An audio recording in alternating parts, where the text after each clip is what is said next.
um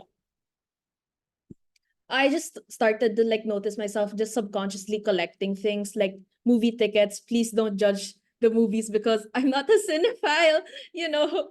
And then I started collecting receipts also from hangouts with friends. So this is kind of, I guess, like the background of how I started collecting. So the way I started collecting wasn't, I guess, like in a consumeristic sort of manner. It was just more of the nostalgia that things brought me when I collected them. So I actually want to discuss the term Anik-Anik, which is, I guess, a big term on social media nowadays. It actually comes from queer or Becky language in the Philippines, which means it came from ano for our if there are any like foreigners here. Ano means like what, and then it turned into any by the queers, and then eventually like the language evolved until it became Anik-Anik. So Anik-Anik, it basically encompasses anything and everything that you could think of. I guess like the more like if you could think of like an English term for Anik-Anik, it would be like knickknacks or trinkets or your personal collection. But then there are also adjacent terms. So there's also burloloy, which means accessories, and there's also abubut, which means trinkets. But the most, I guess, the most used term that we see nowadays on social media is Anik-Anik. So I actually want to categorize Anik-Anik into two. Anik-Anik is kept and Anik-Anik is consumed. So first kept would be the nostalgic items. So for example, this, as you can see on the screen, it's a bunch of letters from my friends. So the one at the top right was something that one of my friends cooked cooked me some butter mochi, and then this letter came with that. So I still have that letter until now, even though like I guess people would not consider it to be of any value. And then the rest are letters from my other friends.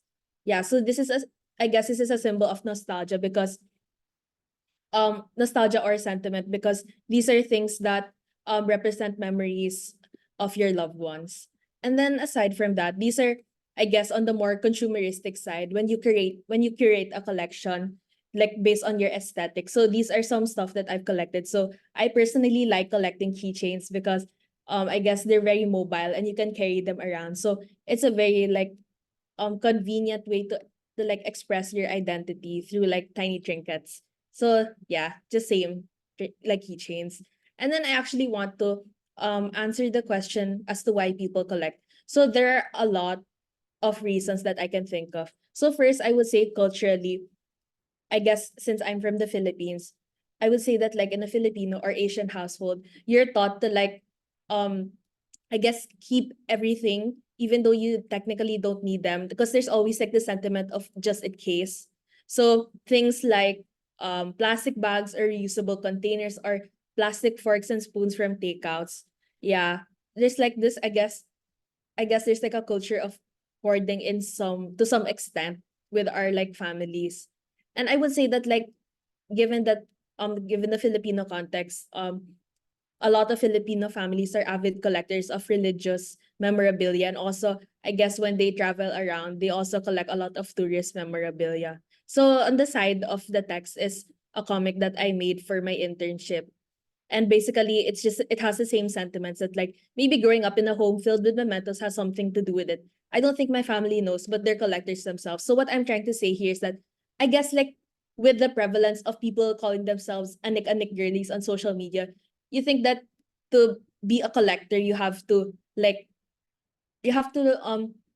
I guess identify yourself as one. But I guess it's a very human like identity, I guess, to collect. Like it's not something that you just like present yourself on social media as.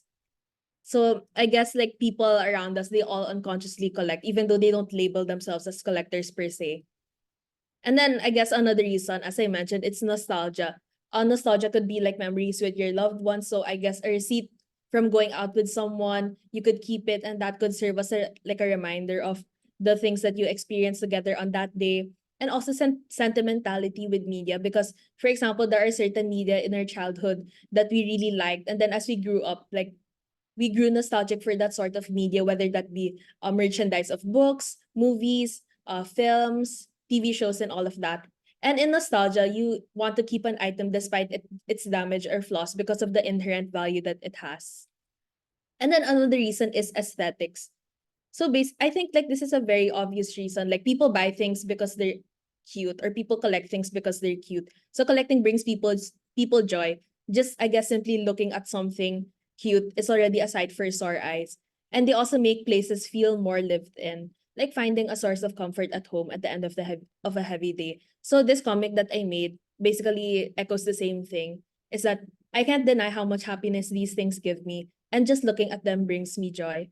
I'm also surrounded by the things I love, and I can make any space my own. And then there's this book I read. It's called Imperfectionistic Aesthetics in Art and Everyday Life.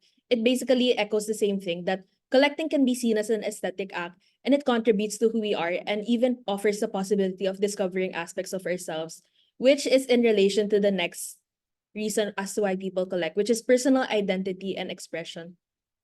This is because objects are able to catalyze self-creation from the book Evocative Objects that she recommended to me. So in the comic, I say that my collection doesn't just exist in my room either. No matter where I go, I'm never alone. So it means that um your collection doesn't have to be something you display. It's something that you can use in your everyday life and that you can bring with you all around. And then I guess another reason that I see echoed a lot on social media is that people buy things for their inner child. Yeah, because I would say that it's a very common sentiment that as you're growing up, your parents or any elders would lambast you, I guess, for collecting things because they would be seen as like a waste of money, or it's very childish. But then I guess when people grow up, they want to like bring back that they want to bring the they want to bring back the feelings that they had as a child, that like the joy, like the pure joy that they felt when they were collecting things or when they had toys. And they bring that energy to when they're older because they have the finances to be able to afford these things. Yeah. And then another note that I want to talk about is on overconsumption, because of course like it's very fun to collect and it's a very personal thing to collect, but there's also the danger of overconsumption. So basically, to this according to this book, The System of Objects, an object no longer specified by its function is defined by the subject, but in the passionate abstractness of possession, all objects are equivalent, and just one object no longer suffices. It always means a succession or a complete series of objects. That's why I guess when you see people collect Sony Angels, they can't just have one. They want to have everything. They want to have the complete collection because um over I guess overconsumption breeds anxiety on whether like you're able to complete the collection or not. Yeah. And then okay, before that I'm actually curious, like can you guys um send like replies in the chat? I'm kind of curious like what you guys collect, since I assume that like you came to this meeting because you also have a personal interest in collecting. So I'm kind of curious, like can you guys tell me what you collect?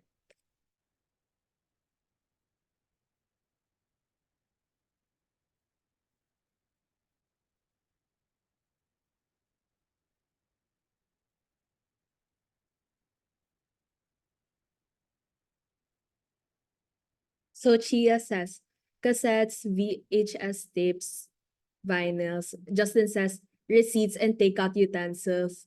Yeah, I agree with the takeout utensils because I'm the kind of person, it's kind of weird, but like if I see a nice spoon, I'm like, I need to have that. But I don't know why. And with the receipts, same also because I guess receipts, it's just a reminder of like, oh, you went to a cafe with a friend and you spent like a good time together. So that's a receipt. And then Jomer says Japanese surplus charms, keychains, plushies, and toys. Yeah, I think that aside from I guess because I think what we mainly see people collecting is like Sony Angels and stuff, but there are a lot of like other places where you can find cute things like Japanese surplus stores in the Philippines. Yeah. And then receipts and stickers. Yeah, stickers. I think that like stickers is like one of the most, I guess like most obvious examples of what people collect these days, because there are a lot of art markets and people go to those art markets to buy stickers that they really enjoy or that they find relatable. So I also collect stickers. I guess like aside from like going to art markets and buying stickers of like fellow artists, I also collect vintage stickers because they're a very good source of graphic design inspiration and also like like inspiration for illustration. Books, gemstones, furniture, receipts, books. Oh my God. Like I want to collect books, but it's like they're so expensive. They're like really expensive. And then gemstones, that's so unique. I like that. I also have like a collection of rocks. Yeah, I have a collection of rocks. I don't know, like for every like piece that I visit, I get a rock, which sounds very funny, but also it's like a remembrance, you know. And then also travel leaflets, handwritten notes, and stickers. Yeah, I super agree with the handwritten notes. Cause like like when you're in high school and then you pass notes with your friends and you do those stuff and like you give them to each other. Like I also collect those things. And then anything mushroom related, keychains, earrings, tapestries, etc. Yeah, I think people also collect like specific like merchandise of like animals or like of like like a certain theme. So for example, like mushroom related, cat related, bunny related, and all of that. I think it's like, I guess it's also like telling of like what your interests are and like I guess your aesthetics. So like for me, I have a lot of like cat memorabilia because I have a cat and I love cats.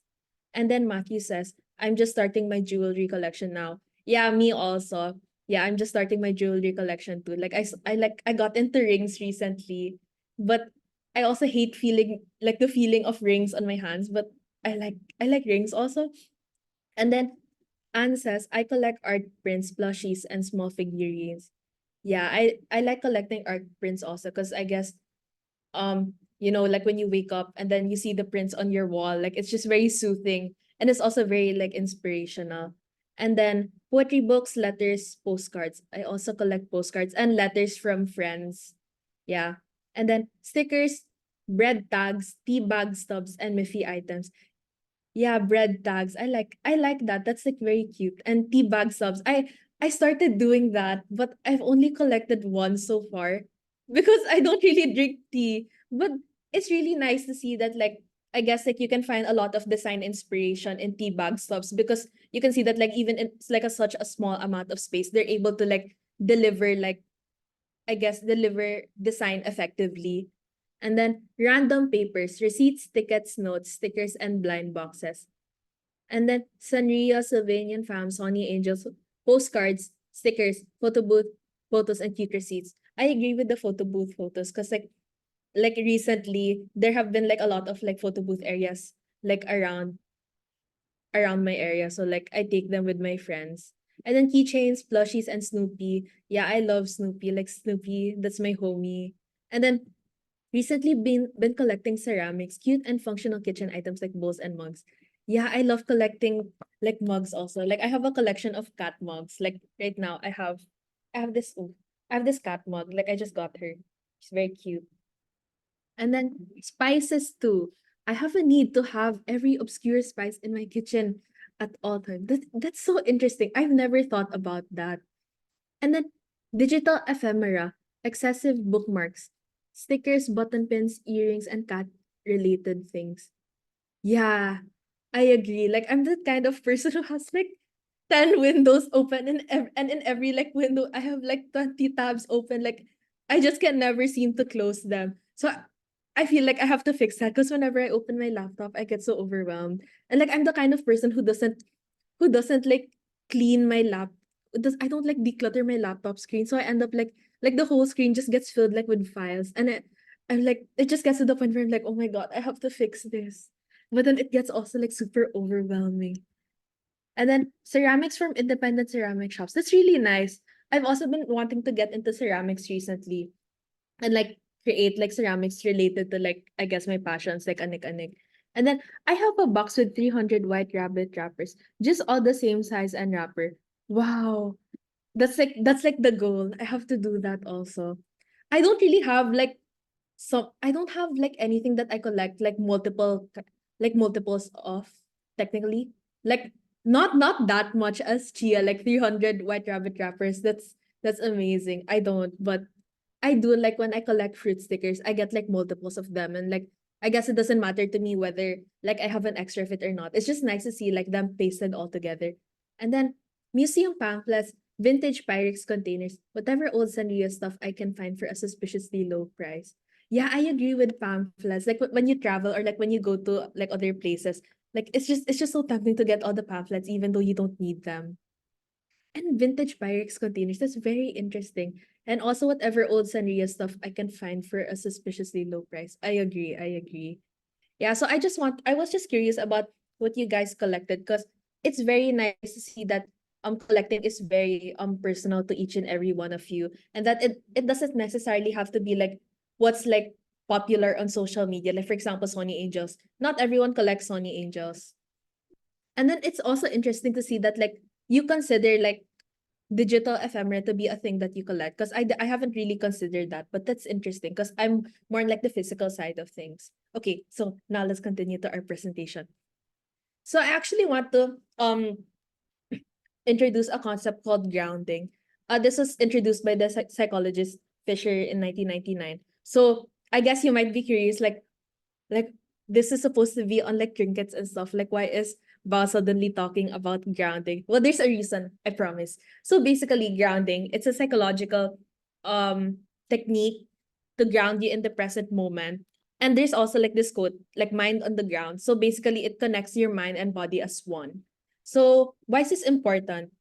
Basically, like just to explain what grounding is, like it's very like for example, if you feel overwhelmed, you get told to like identify things that that you observe with your five senses. So for example, things you see, things you hear, smell, feel, and taste, and all of that. So why is this like important and how is this related to Anik-Anik? So basically what I want to say is that it's very important for us to ground ourselves in a very digital world. I can say that like connection causes this disconnection because even if social media has the purpose of connecting people, it also causes detachment from our own physical bodies because we conflate our online identity or like the filtered version of our online identity with like our physical bodies and like our identities like as a person. Because like I guess like it's very hard to like separate your online self from your like real self or like physical self. But then I guess also because um but when social media connects, it provides information, but then there's like an overwhelm of information and then you like end up not processing anything. So it becomes like you become so dysregulated that you can't process anything anymore. So what I want to say is that owning physical keepsakes in a society blindly accelerating towards an extremely digital universe serves as a tangible manifestation of our existences and the vibrant lives we lead. Yeah. So I just want to say that, like, I guess one of the reasons why I collect things is that they're physical reminders that I'm alive, I exist, and I'm going through life. And it's not just like something that I hallucinated on screen. So I'm kind of curious about you guys. Like, what are your thoughts on this? Like, I guess I also want to know why you collect and like what your experiences are with collecting. So you can just chat them.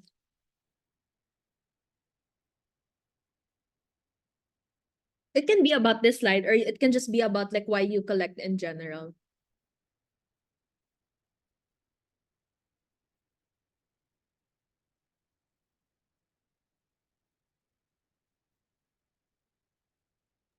Also, if anyone is interested maybe in unmuting and voicing out their message, you can raise your hand and we Yeah, can you do that quickly. can.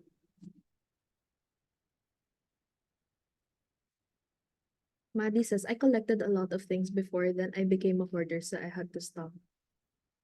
Yeah, I agree. Because, like, as I mentioned in like the previous slides, you collect, but then there's also this pressure to like have like a complete collection or to just, it just like your desire to collect and have like a perfect or complete collection just keeps growing and growing until like you've accumulated so much stuff that it's not something that you enjoy anymore, but it becomes overwhelming to you. And then Jomer said, sentimentality and the thought left behind it. I agree. I agree. Really. And then Jella says, memory keeping by collecting random things. Yeah. And then love the scent of grounding. I collect loads of keychains too and would find myself playing with them when I'm anxious. Yeah, I agree. I agree with this. Cause like as I mentioned a while ago, like I love collecting keychains. Like I think that's like one of the things that I collect the most. And then whenever like I guess I'm nervous or something, like I also play with them. It's like here, this is like my phone right now. It's kind of naked. I don't know. I would consider this naked. Like I don't have like 20 keychains on my phone. So it's not like, it's not like, it's not enough. I need more. But like yeah, whenever I get stressed, like I just hold them for like it's like an emotional anchor, I guess. And also like it's very fun that like when you walk around in school and you have like a really noisy bag and a really noisy phone because of like how much trinkets you have. Like it just feels like you're a little store and you're like selling things. Yeah, so like this is what I sound like when I'm walking in school. And then collecting certain stuff reminds me of good times that they actually happened. I have poor memory. I agree. I also have poor memory. Yeah, because I feel like like we're going through life so fast and everything is just it's just at like an abnormally fast pace that we never like stop to think about like the experiences that we've had. So I would say that like physical things are like I guess a tangible reminder that we have a life well lived. And then usually there's this guilt in collecting though, especially since sometimes buying things feels like it's a waste.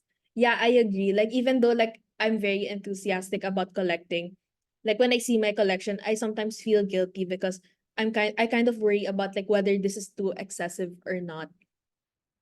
And then Hannah says, the parasites in my brain tell me to. I agree. Me too. Like I just have little guys in my brain saying that I need it even though I don't. I think it's a journaling hobby since high school. It's interesting. I also journal and I guess like when I do like travel journals or like I guess crow journals is the term when you like stick like random ephemera on like your notebooks. Yeah, I would agree that like it like journaling in a sense um helps you develop or like it just it's like a very natural like transition from journaling to collecting because when you journal you already collect things that you want to stick on your notebook. And then I used to only listen to music on streaming services, but recently I have been able to go to live shows and that kind of changed me. And then Anne says, I think collecting is therapeutic to some. It's to express individuality and make your space your own sanctuary.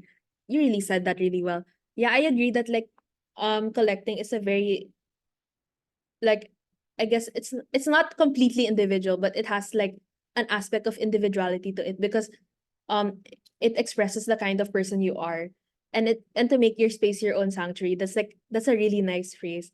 Yeah, because I would say that like um I guess that like for me when I collect things and I display them in my room, it's just a way to remind me that wow, like I'm living like a very colorful life and there's like so much to see and so much to do. And Justine says, records of things I've done or places I've been to. Also with the takeout utensils, just in case I need it. Yeah, I know. I get the takeout utensils so much. Like my mom, she collects like takeout utensils so much. Like she has a whole box. I think she's collected like 100 spoons and forks. And then I was like, what what would you need 100 spoons and forks for? Like you only have one mouth and you don't need that much. But then I guess it's like the Asian mentality of hoarding things just in case. Yeah, sentimentality, like others, to me, objects are stronger conduits of memory than photographs. It's nice to have a physical marker of some time or place. Yeah, I agree. Because like photographs, it it's not very. I guess like you can see like the like it happened at this time. Yeah, but you don't have like a I guess tangible reminder. It's just like a photographic memory of like something that happened before. Although like I love photographs. Yeah. And then Anne says, collecting also serves as a way for bonding to some. Despite me and my mom's age gap, we both love Sanrio items or old 90s shows.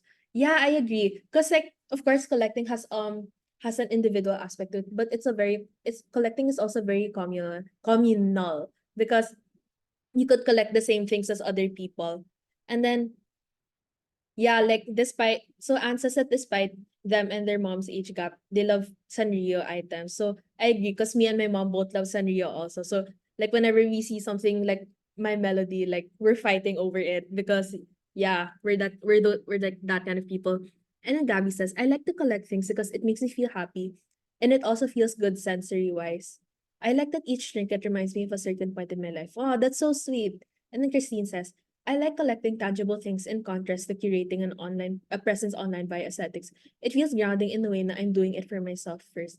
Yeah, I like that. But the thing is like even I guess even with your statement, like there are people who collect but they like curate an online presence with it. Or like I guess they when they collect things, I guess take pictures for it for the aesthetics, and then they use that to like curate a presence. Like I guess for me, like I've done that to some extent, but I wouldn't say that like I like hyper curate my existence online for it. But yeah, I think like with like the prevalence of like archive Twitter and stuff, like that kind of mentality is very like strong. And it also like I guess breeds the idea that like for you to collect things, they have to look presentable online on like social media, and they have to look perfect. Yeah. And then Sim says, I carried around these clear boxes that I filled with ephemera, little things I would get from events or props from shows I was doing. The habit ended during the pandemic, and I don't know where the boxes are after my last move. Oh no, that's so sad. That's so sad. I would, if I were you, I would be like so devastated. That's so cute. That's so cute. I started like organizing my ephemera and stuff, and now I have like a bunch of clear boxes too with like all of them. I'm kind of curious though, like how did you guys start collecting? Like when did you start collecting, and how did you start collecting? Or like did anyone influence you to collect?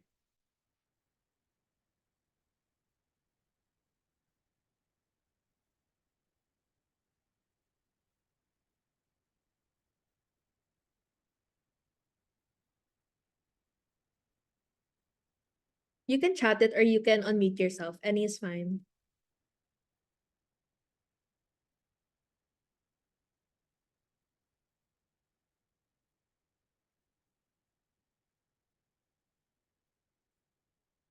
No one influenced me, TBH. I guess I just been isip bata ever since. So for foreigners, isip bata means like childish or childlike thinking, which I guess is a good thing because I guess as we grow older, we reclaim what people consider as childish or immature into like something that it's just a hobby or something that we all enjoy. Thank God for disposable income. Guys, don't be shy to chat. Just tell me. Just tell me. Just let me know. I asked my family and friends to give me a keychain from wherever they go since 2015. That's so nice. That's so nice. That's so nice. That's so sweet. That's so sweet. That's so interesting because technically you're not like going to those places and collecting these like travel tourist I don't know what the word is like um tourist merchandise. I forgot. Tourist merchandise for yourself, but it's like people giving you like pieces of their memories and like letting you know like, oh, you're a part of my world and I remembered you when I went to this place.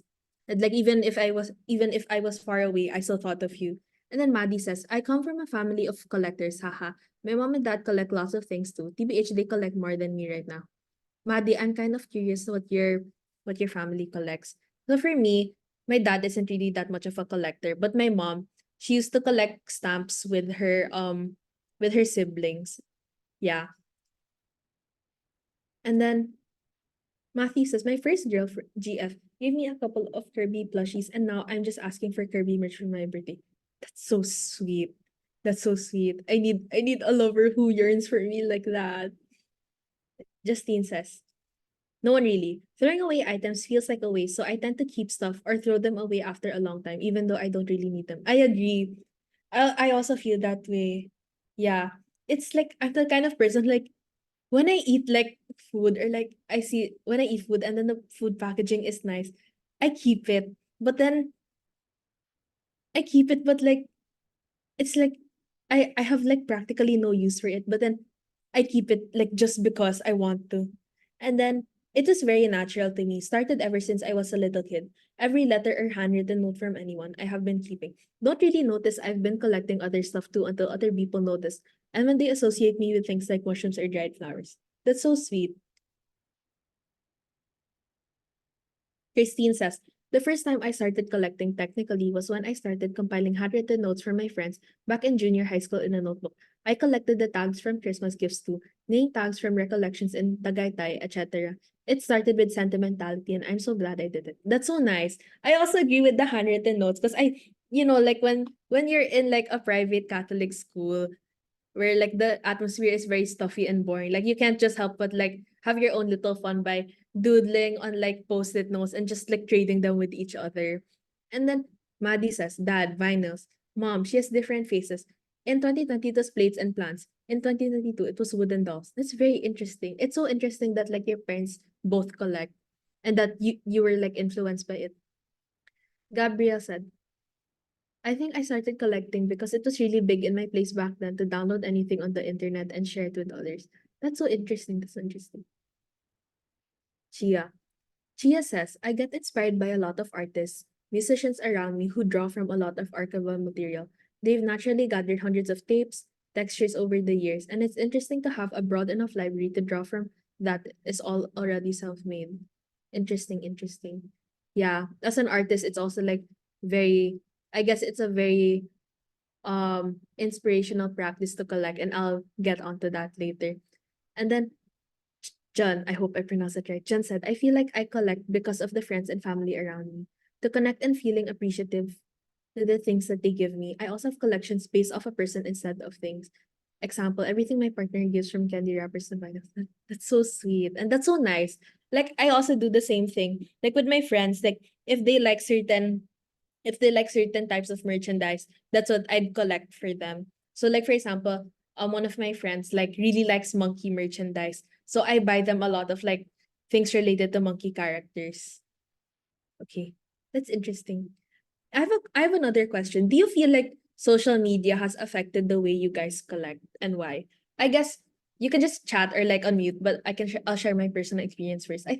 I guess in a way, yes, because I see a lot of people like show their collection online and it looks very highly curated. Not saying that curation is a bad thing, but it feels like it's very staged, like in the way that they want to like, I guess, um use the trinkets that they have as a means of aesthetic, and it does become like pressuring to like want to have the same things as them. Yeah, but I'm kind of curious what you guys think, or like what your experiences are. Oh, Anne says, collecting helps me ground in a way that makes me appreciate everyday life and romanticize it. Not everything has to be a hustle. I agree. I feel like collecting is it's just like in simple words, it's like looking for love in the little things. Yeah. And it's also very important to romanticize our lives. Like I really agree with that.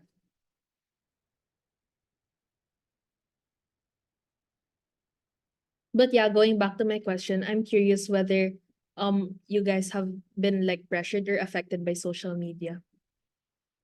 I think social media has made me appreciate more non-digital handmade things. Yeah, I agree with that. Because like in terms of my art practice, I used to be like um I guess a very like digital artist person, but then I grew like detached from my art because I just like had everything online. So I wanted to look for more like physical mediums, which I'll get into later. And then Nikki says, yes, I agree with the pressure. Sometimes you can't help but compare yourself with people who have larger collections, etc. Yeah. And then Maddie says, yes, the Tumblr Study Blur community made me buy a lot of zebra mildliners back in 2016. Yeah, me also, because I also have like the collection, like the set, the multiple sets. And then Gabriel says, I think social media can be good for curation too. Just for people to discover new things that they may direct their love towards. Yeah, like social media it's not like black or white. It's not just like good or bad. Like there are like pros to social media because social media can help you connect with people who I guess are in the same community of collecting.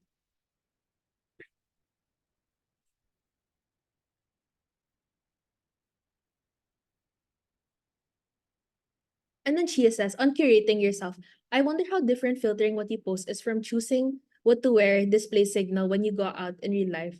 Like I collect a lot of things, but I'd be shy to share in public and mostly keep at home for myself, close friends. Social media exacerbates it since it's easier to post and to a wider audience. But I think that this for performativity has always existed. I think that generally performativity exists everywhere we go because whether that be like online or offline, in like different social situations, we have to put on different masks, I guess. So on curating yourself, I wonder how different filtering is. I guess because social media gives you like the guise of like when you look at social media, you think that it encompasses a person's entire life and like everything that they're up to. But social media gives you that opportunity to make yourself seem very like polished and perfect. But I think that's a good question that I guess I don't have one answer to, but I would say that like social media is indeed performative, and um it does like have that give you that pressure to be perfect and polished all the time. Yeah.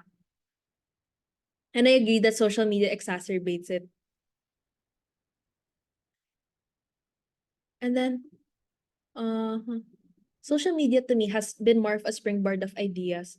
I got into certain merchandise because I discovered them online.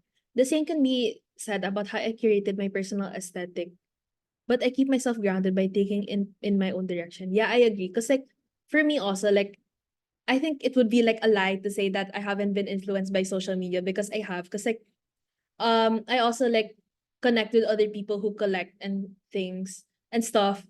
And yeah, it's very interesting to see like what they collect. But I guess I don't really feel like the need to collect it just because someone has it. But I feel like the want to collect something because it's of personal interest to me, like aesthetic wise. And then Jomer says, yeah, the trends, especially blind boxes, made me have an orange Sony Angel. Anything orange is my branding. I agree.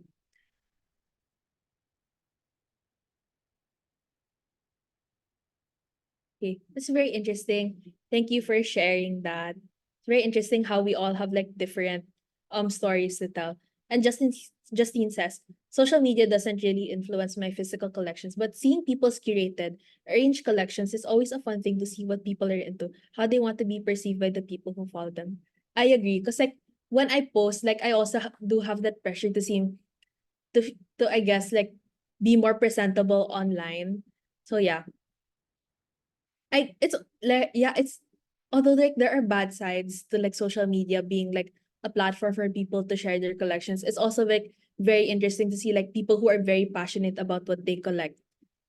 And then, haha, social media serves as an inspiration for me. Seeing other collectors make me feel more okay with myself. Also has a purpose of helping you discover new things to like or not to like. You just have to be careful with overconsumption. Yeah, I think social media really breeds overconsumption, because when you see people with like these crazy collections, like when you see people with like hundreds of Sony Angels, that's just like crazy. Like, whoa, you collect that much?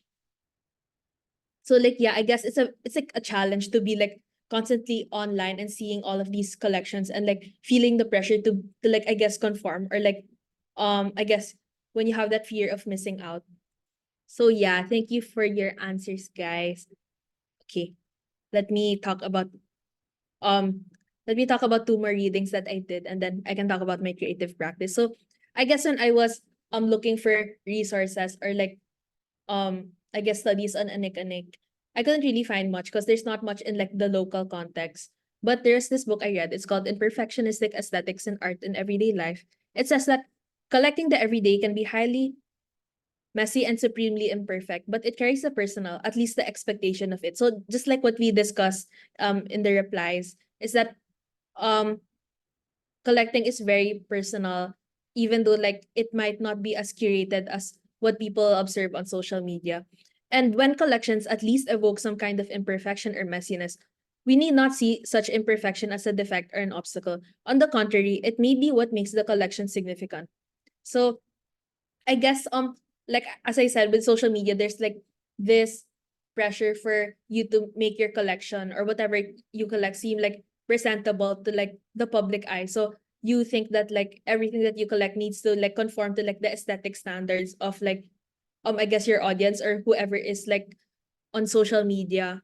But like for me, like I collect not because like I want things to look like perfect or polished, but I just collect because I have a personal interest, and also because of all the reasons that I stated before, like nostalgia and culture.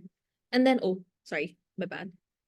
There's another book. This one is a book that Shia recommended to me. It's called Evocative Objects, Think Sweet, Think With. It's not necessarily about trinkets, but it's just more on like we why we exist alongside objects.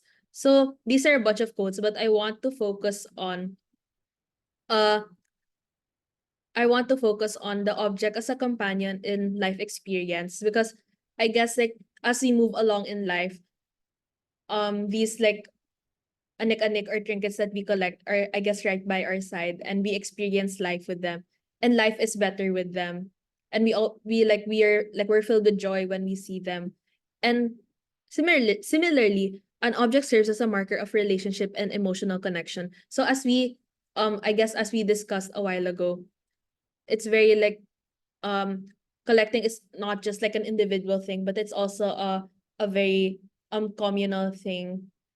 It has a communal aspect to it, because we can connect with other people who also, I guess, share the same like hobbies, or like the same things that we collect. And also emotion, not just emotional connection with others, but also emotional connection with yourself, like getting in touch with yourself and grounding, as we talked about. And then I want to talk about my current creative practice. So I guess, like, as I mentioned a while ago, like I used to be someone who was very like, I guess, heavily involved in like digital art, digital illustration, graphic design. And I guess doing like years of this constantly just made me like experience like an extreme burnout, because I didn't feel that I was super connected to my art anymore. So that's why I've gone from like more digital art to more like experimenting with physical media, such as ceramics, textiles, and all of that. So okay. So this is like pictures of my fruit sticker collection. I think I have like around, I'm at like my 7th page or at my 8th page of fruit stickers. And I guess the reason why I collect this, like as an artist, is that it's very interesting to see that even with such a small space, they're able to effectively I guess effectively design these so that the consumer can I guess the consumer can identify them from a single glance. So I guess this is like a reason why I collect fruit stickers. It's for inspiration in like my own design. And then another thing is that I collect I guess vintage keychains, because I plan to turn them into jewelry or necklaces. Yeah. And then aside from that, I've also been into using thrifted textiles or handkerchiefs and turning them into apparel or bags. Because I feel like when you see a handkerchief or a panyo in Tagalog, you'd see something that like is very like something that you can discard, or something that's very childish, or like something that an adult won't use. But when you see the design, like I see so much potential in it, and that like I see so much potential in it, and like there's so much that can be done with it, aside from just like using it on its own as a handkerchief. Yeah. And then aside from that, like I've also been like working on a bunch of zines. So this is a risograph zine in collaboration with Kitty Bug Press. So it's basically part of a series on of non-binary sapphic artists who, I guess, want to talk about love. And my, I guess, the theme that I focus on was like love found in objects. Yeah. And then I want to talk about like my future projects. So I guess, as I mentioned, I want to make like bags and apparel made out of thrifted textile. And then I want to make, I guess, an archive of my own trinkets or my own collection through like, I guess, like I spy photography style. And I also want to do like more like, I guess, games, because I've been thinking about making a point and click game like related to nostalgia and trinkets and all of that. And then I've been also been interested in turning scanned ephemera into merchandise. So like things I've collected and turning them into like t-shirts or prints. And then I also want to make more zines, because I feel like zines are very personal. And yeah. And then that's it from me. Thank you. Oh wait, I forgot. I had to mention this one. Oh wait, sorry, Chia. There's actually another big project that I've been thinking of doing, which is the Anik-Anik archive. So I was thinking of, I'm still thinking of like how exactly to execute it, but I'm definitely thinking of like printed material, like alongside web material of like an archive. I guess I'd be interviewing people who collect things, and like I guess talking talking about like the experiences in their life that had led them to to collect these. Yeah, so I've been interested in like creating that, but that's like a big project that maybe by the end of the year I'll have it by the end of the year. Yeah, so that's it from me. Thank you guys. Thank you so much, Bao. That was such a lovely presentation and also a very participatory discussion on objects and identity, why we collect and memory. And you touched on so many good points in relation to things about like, consumption and overconsumption, and identity, and I don't know.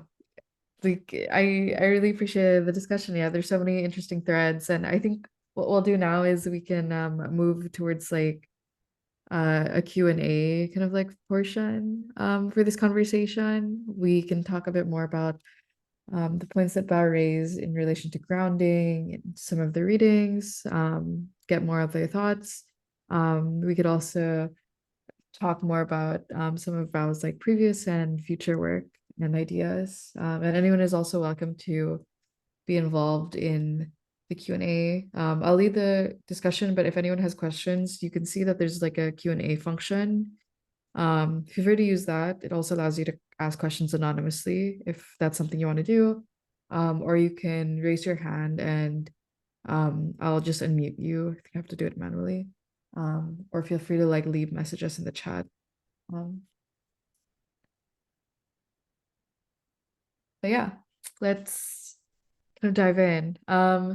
Something that I'm really curious about, that has been kind of like a thread throughout the presentation is how do we kind of like distinguish collecting and gathering for the sake of like, I don't know, like aesthetic signaling and just like unnecessary consumption versus gathering to kind of like revitalize things or give them a new life. There's like a difference, right, between collecting things that are mostly purchased new, especially things that are like designed to be bought in a series, like Sony Angels, etc., or all these new like brands that are focused on getting you to collect so many things, like Funko Pops or something, or like I don't know, white girls with like Stanley tumblers. From like a lot of the work you do, which is like I noticed collecting like a lot of dead stock or like vintage stuff that are in Japan surplus stores, or like using like existing textiles or like thrifting, like things that have already lived a life and then like revitalizing them. I don't know, do you have like thoughts on these two kind of like different ends of consumption? Not to say that one is like not more valid than the other, but they definitely seem like they are engaged with in different like lights. Yeah. So I guess from a psychological perspective, like these, I guess as you mentioned, like blind boxes or companies, I guess like big companies that really mass produce like products that are meant to like go on shelves and like for people to like buy them. Like they're psychologically designed to make you addicted to them. And like for example, like if I remember like the Bandai Gashapon, like they have like stores like in the Philippines already and like in other countries. And some it was something that I discussed with my dad also, and I was actually surprised when he told me like they generated like more than 1 billion like last year in revenue.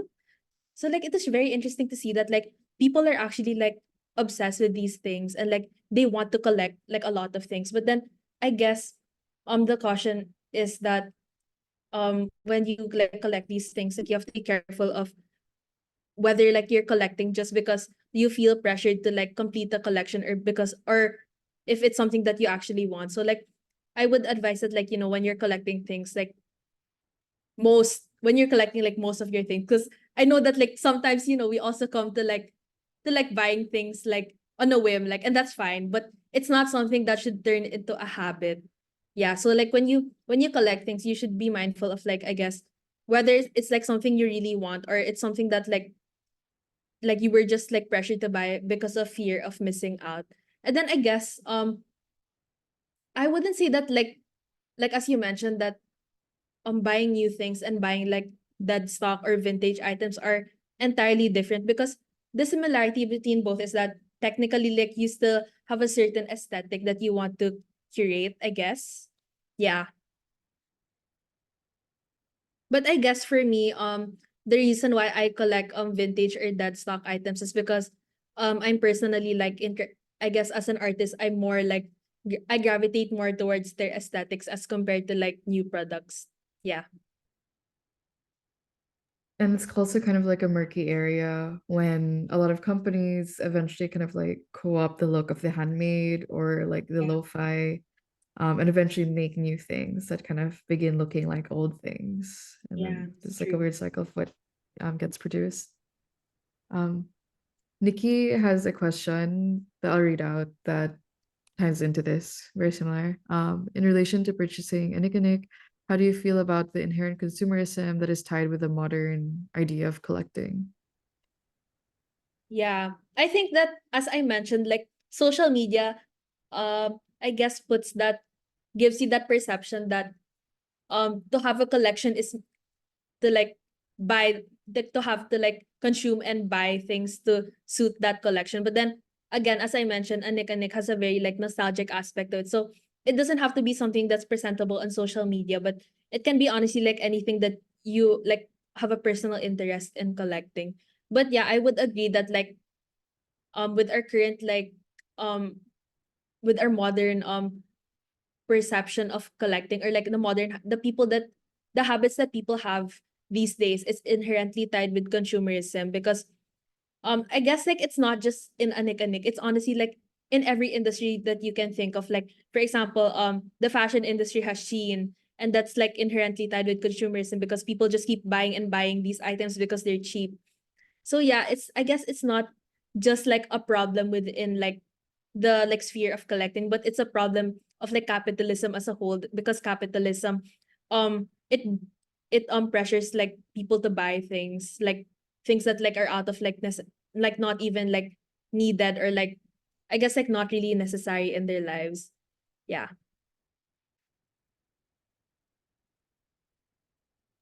Thank you. I think you froze for a portion of your answer, but Oh, then you oh talked, no. but then you came back and then your video sped up super fast. So I think I Oh got the no. response. So thank you for that. Yeah, I'm hesitant to kind of like dwell on, even though it's a valid topic, on like the capitalism, consumerism like line also. It's it's obviously like a very pertinent topic. Like, does it mean when a lot of the ways that people are driven to express identity is obviously through like signaling through objects? We have always done this, whether it's through social media or like subgroups and subcultures. If you were like signaling that you're part of an emo crowd, you always had to like look and perform a certain way to like buy into these things. So um, they have always kind of also been tied to consumer ideals. But either way, you kind of subvert that by working with literally like things that are no longer in production is really interesting. Um, Another thing that I wanted to bring up, like another extreme that I notice, is a question about utility. One of the things you pointed out in the Why Do People Collect is something about aesthetics. It seems like there's like this line between collecting like novel, like tiny things that are like cute and look unique and look handmade, or come from brands and series that are recognizable. And then you have this like other end of people who collect like chopstick wrappers or like utensils or like things that are like very plain that I don't know, wouldn't necessarily like put them on display, but they're like collected for utility, or like receipts or something, or things that are more mundane. Yeah. Um, how do you like think about these aesthetic objects versus like functional, utilitarian, or in mundane objects differently? What do you think Um, about those?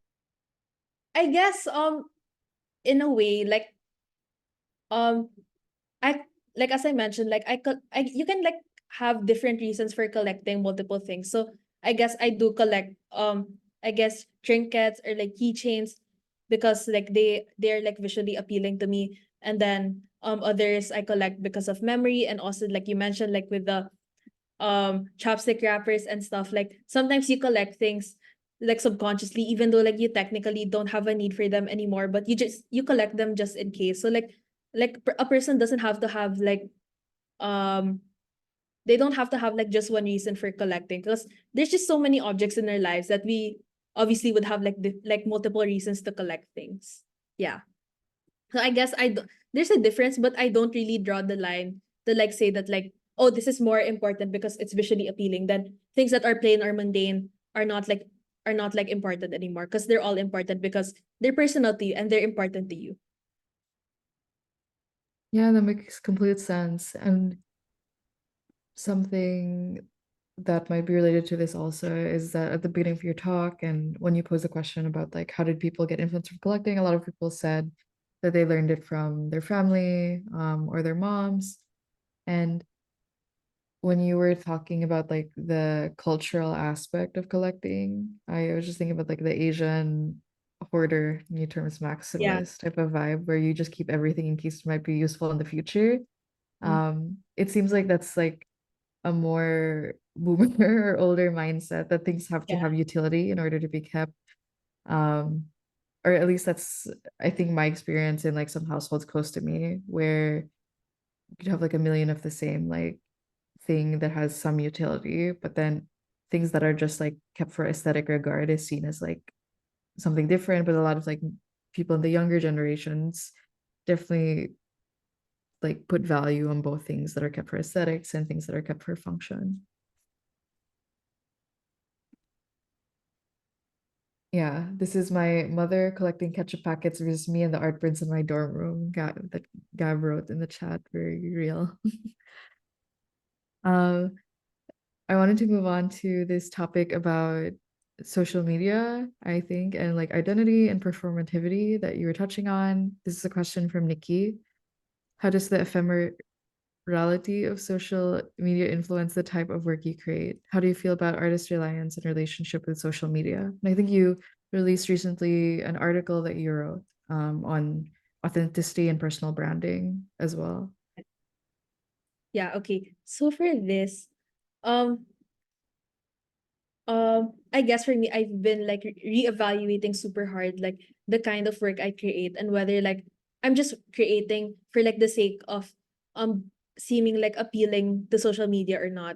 And I guess like in a way I have, and that was like why I experienced burnout like in the past years. So I would notice that like I would when something I post like becomes like viral, which I didn't expect. Like I would consider like going through like making use of the same style elements and themes to like produce similar works. But then that led to like the pressure of like, oh my God, so this is like what my audience expects from me. So that means that I have to do the same thing over and over again. And I have to be like constant and unchanging and static for people to like want to perceive me and for me to seem like as an appealing product to them. But then yeah, like with relation to the ephemerality of social media and the type of work I create, I would say that like um I guess social media in general, like it does have like a very like large effect on like what you create, depending on like how enmeshed you are or like how involved you are online. Because like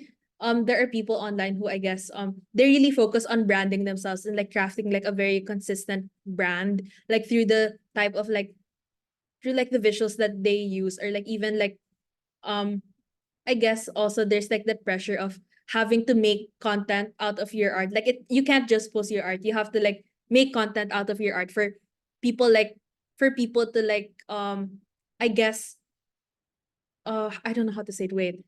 I guess for people to, because like on social media, like things are ephemeral. Like you see something like for I guess 5 seconds, and then you can scroll past it on your timeline. But then like with content, like you're able to create like I guess a larger impact, because it's not just like you showing your art, but it's showing like I guess the process of your art, or like in I guess like content in relation to trends, so you can I guess gain a larger audience with that. So I guess it's like a very complicated thing, because like I guess artists these days can't really separate them from social media, because like I guess like because of capitalism, you really it's like I guess there's like a pressure to have a social media presence. Otherwise like it's difficult to be able to reach out to like a certain audience that you want to connect with. But yeah, so Nikki also said, how do you feel about artists' reliance and relationship with social media? I guess for me, I think that artists really have to take a step back, because social media is very immersive, but it gets immersive to the point that it's toxic, because artists now like I guess like find inspiration like mainly on social media. So like they bookmark anything that they think could be inspiration, and then they get stuck in that echo chamber of like um copying what's trending and not being able to find inspiration outside of that. And I would like, and I guess I'd like to argue that, like, before you're able to create good art, like you have to live a good life first.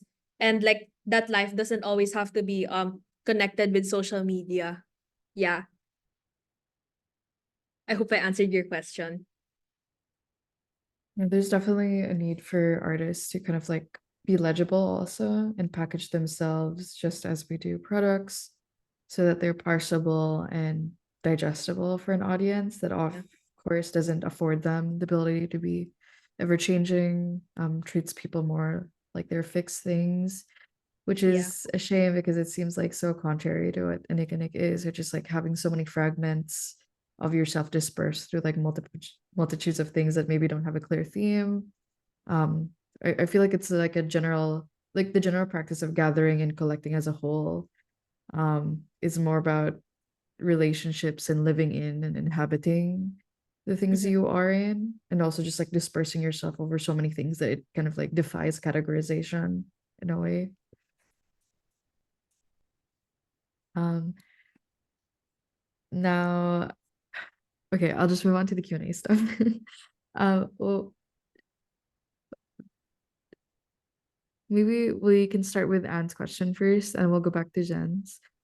Just curious, how do you deal with family members or peers who criticize this kind of hobby, often saying that it's a waste of money or something useless?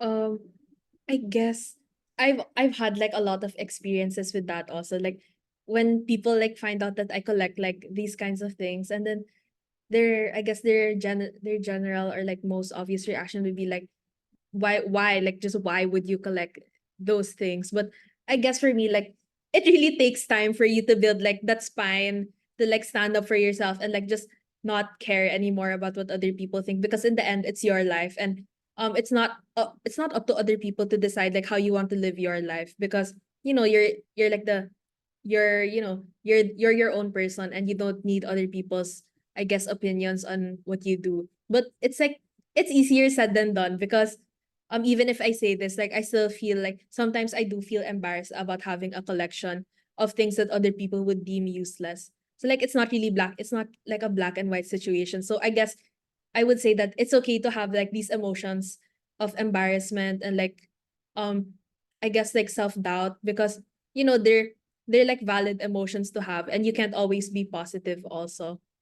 Yeah. So I would say that, like, if you do struggle with like with I guess people around you who criticize your hobby, um I guess it would really help for you to, I guess, ask yourself why you collect. Like, do you just collect so you can seem like appealing to other people, or are you just collecting because you have a fear of missing out? Or is this like some are you collecting because like you have like a personal history with these items that you cherish? Yeah, so for me, like, I guess for me, like, developing like my why, like, as to like why I collect, has really helped me like be more confident, or like more assured that like what I collect isn't a waste of time, or like it isn't useless. Because for me, like, the things I collect, like, I have a very deep connection with them, and that like I appreciate them because um they're like beautiful, they have aesthetic value, but not just aesthetic value, but they also have nostalgic value and sentimental value, because they connect me to the people that I've experienced life with, even though I no longer connect with them anymore. Yeah.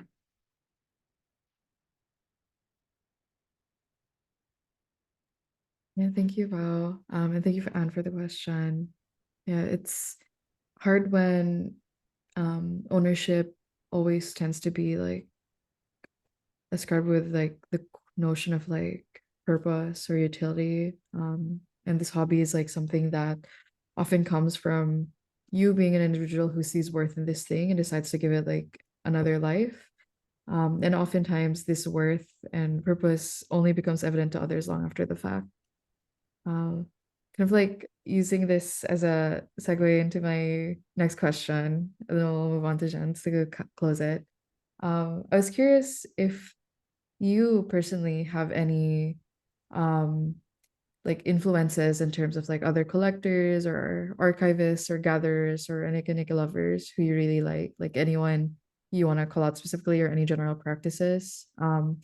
Like two things come to mind that I wanted to mention. Like Develop is has also done like a bunch of like folk archival projects, which are like our efforts to kind of like aggregate lots of individual collectors' work. Like we did one for the Martial Law Index, where we took like Google Drives and stuff for people.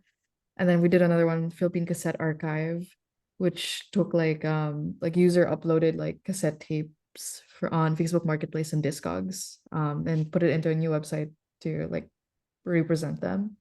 And then in terms of like individual collectors, there are definitely a lot of artists who's like found materials and archival materials in their work, that come from their own collections. And then for like other online types, like someone I'm reminded of is like Anne Hero, who also has like a shop where they sell like dead stock stuff. But like you also does a lot of like scanning and like kind of like shows like old ads and like old cultural snippets, which are like ways of reviving like old design cultures, which is also kind of what Develop does, as well as like preserving history. Just curious if you know if you have any other like people to shout out or any projects that interest you. Yeah, so I guess like the main like site where I get inspiration from, or where I find a lot of people share their collections, is on Tumblr, because there are like specific blogs dedicated to like specific type of ephemera. Like, so for example, there are blogs that are dedicated to stickers, blogs that are dedicated to like certain characters and all of that. And I was actually gonna mention Anne Hero, because I'm in their Discord, who Anne Hero mentioned. I'm in their Discord, and like I get to see that like the stuff that not only Anne collects, but also like other people within that Discord. So it's just very interesting to see that like collecting isn't just like something that's situated in within the Philippines, but also like there are a lot of people who collect, and we share that universal, like, I guess, interest and like things that are very precious to us. So yeah. And then I also find it like very interesting that like when I talk to Anne about like these things, I guess Anne is able to pinpoint like the history of these objects and where they come from, and not just like collecting, like, not, I mean, I guess like Anne has like a very um in-depth in-depth sense in terms of collecting and why they collect these kinds of things. Like, I find it also very nice that they don't just like hoard these things, but they also share like uh these things with other people. Yeah. And then I guess another person that I'd like to shout out, this is like a very funny word, that I would like to talk about, is Laika. Yeah, because like as like like as the head of the Decapon magazine, and Decapon magazine is basically I guess an archive of artists and um people interested in fashion, and I guess like just like creatives in general. But then aside from like the magazine work that Leica does, they also do a lot of scanning and collecting on their website. So like they scan a lot of Japanese material and CDs and like other stationery, which is very interesting to me. Yeah. And then I guess another I would say treasure trove is Flickr, because if you look through like Flickr, you can see like people's collections like all the way from the 2000s. Like their accounts aren't active anymore, but like you can look through the forums and like the sites, the like I guess communities that they post on, and you can see like how active these communities were back then. So yeah, Flickr is another site where I guess I'm able to like look for inspiration for my own art. Thank you, Bao. The links, by the way, for Anne Hero and Leica's work, will be in the chat and will be in the description. Um, Last question, that I wanted to read out, to close off this super lovely presentation. Really, thank you so much for your time and for all the links and the readings. This is so lovely. Um, I'll read out Jen's question and add a bit more. What does the future of collecting Anik-Anik look like to you, slash for yourself?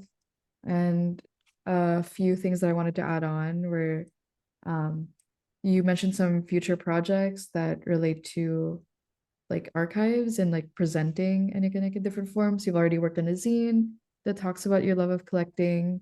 And I've been curious also, on your plans to like have print and web versions of these collections, to share them to a larger audience. And what do you imagine, um, the work of presenting these is in the future. Because there's one thing from having like a personal collection to another to like extending your collection outwards and it's serving as like a resource or another like bank of inspiration for people to use for whatever purposes. Yeah. Okay. So I'll answer Jen's question first. So, I guess for me, I think, sadly, I think that it's going to be more consumeristic because like I don't think that like people are going to become disinterested in blind boxes like anytime soon because of how addictive they are and like how like these designs comes out like at such a fast pace. Like people don't have time to stop and think like whether like they're collecting like sustainably or not. So I do think that like it is going to become the I guess it's going to increase in its consumeristic aspect. But I feel that like um aside from that, like I definitely think that there are people who are very genuine in their practice of collecting. So I wouldn't say that like it's entirely consumeristic. So I think that the community will grow and I'm hoping that like there will be more narratives on like people who collect and I guess like just not I guess presenting their collection online in a very curated way, but also like sharing their stories as to how they end up collecting and how these like objects are precious to them. And I guess in relation to like what Chia asked, like in relation to my potential I guess archive for Anik-Anik, I was hoping to I guess like open submissions for people to um I guess share what their collections are. Like I guess I'm interested in developing like a series, I guess, of people collecting a certain type of merchandise. So for example, if they collect like like just merchandise of cats, I'd like to see like what like that collection entails. Or like if a person collects just like merchandise specifically of monkeys, like what does that collection entail? But then aside from that, I'm also like interested in I guess just like the general practice of like people collecting things. And I'd love to like I was thinking of doing a like print, but not like I guess just like a I think I'm interested in like making a zine, but I also wanted it to be like archived online. Like I was thinking of whether it would be like on a website or social media. Like I'm still deciding on that. But it's going to be like in a sort of interview form. And then I was thinking of like of photograph like being the one to photograph their collection and stuff. But I still have to iron out the details for that.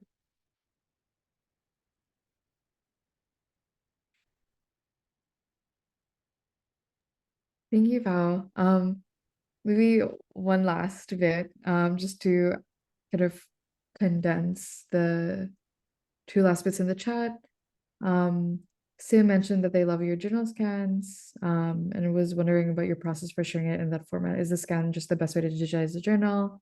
And I was also thinking about what digital collecting could look like. Like, does collecting only have to be tangible material objects, which I know your talk is about, but I wonder if it's ever possible to feel a sense of intimacy with the immaterial, where you wouldn't have to be like bound by scarcity and like resources, what instead would bind people to like immaterial things. This kind of relates also to the questions you have on your methods of digitizing your work, or like the way to present it online. Like obviously the way to present something in analog and or in physical form is might look different from the computer, but how do you like maintain that sense of like tangibility, intimacy, and like truth?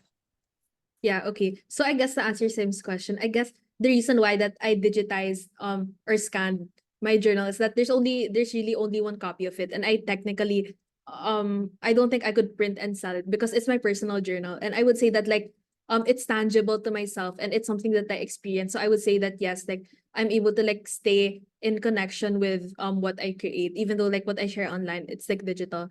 And then what Chia said, I think it's possible for collecting to be done online because although like my talk is more on like the physical aspect of things and like I guess um the benefits of having like a tangible collection, I think it's also important to like I guess figure out like why people collect. So people collect because of the emotions that collecting brings upon them. So collecting doesn't, I guess in that sense, like what brings you emotion does not necessarily have to be physical. So it can also be digital. So I would say that like an example of that would like be like people collecting tidbits of like articles or text in arena. I think that's what people do. Like they have like their own, I guess they just like compile stuff or like writing that they think that are interesting, and they turn it into like a personal archive. So I think that's one way of like collecting digitally. Yeah. And like I think another way that you could, I guess, collect digitally would be like to I guess have a compilation of websites that are interesting, because like how um there's been this sentiment online where like um I guess the internet doesn't seem so personal anymore, and there are no like personal websites anymore. But I think there are a lot like online. Like it's just difficult to like find them, because I guess they're not like people are more like uh people are more like I guess people tend to be more on social media than like looking for websites, because that's what's prevalent today. But I would say that like there are a lot of websites that are interesting. Yeah, like Chia's website. you. Um, thank you so much. Thank you for all these incredible thoughts on collecting and gathering and your creative works, and on the touchy subjects on like consumerism and capitalism and all of that. Really appreciate this conversation with you. It's like first time really talking to you and having a long conversation. I know it's such a privilege to have you. And very appreciative of everyone who came by and listened. I feel like the chat was very involved, which is kind of new. So it was super cute and so nice to learn about everyone else's collections and thoughts as well. Thank you everyone for joining us. So this is Develop's Dry Season Talk series. We have invited a bunch of artists and designers who think about gathering and collecting in memory and objects in different ways. This talk will be uploaded in a bit, and thank you so much, Bao. When Thank you. you start your work on your future projects, keep Develop in mind. We'll help you with your websites or games. It Okay, was I so will. cool to hear about. Yeah, have a good night in the Philippines and a good day slash time insert whatever to everyone else based everywhere else. Thank you guys for listening. Thank you, everyone.